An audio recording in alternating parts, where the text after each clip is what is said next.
এবারে আসুন পরিসংখ্যানে। 2014 থেকে 2020 পর্যন্ত মোদিজির প্রচারে বিজেপির ভোট বেড়েছে। হ্যাঁ, সাধারণ নির্বাচনে, রাজ্যের নির্বাচনে মোদিজির প্রচারে এক ট্যাঞ্জিবল রেজাল্ট দেখা গেছে। সাধারণ নির্বাচনে বেশি, কিন্তু রাজ্যের নির্বাচনেও মোদি ম্যাজিক কাজ করছিল। কতটা?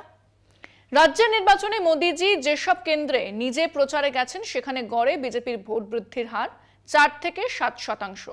কম নয়, বিরাট ব্যাপার। কিন্তু 2021 সাল থেকে এই ক্ষয় রীতিমতো চোখে পড়ার মতো। বেশ কিছু জায়গাতে বৃদ্ধির বদলে হ্রাস, মানে ভোট কমে যাবার ঘটনাও ঘটেছে।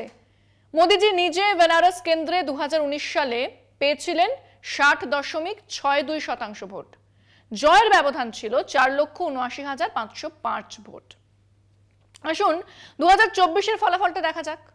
2024-এ ওই মোদিজি পেয়েছিলেন 54.24% ভোট, আর ব্যবধান প্রায় 5 লক্ষ থেকে কমে এসে দাঁড়িয়েছিল 1,52,000 ভোটে। হ্যাঁ, এইভাবেই ওনার ক্ষয় হচ্ছে। আর গণতন্ত্রের মজা হলো, নেতার জয় এনে দেবার ক্ষমতা আছে, সেই নেতার নামে জয়ধ্বনি উঠবে, না হলে বাপি বাড়ি যা।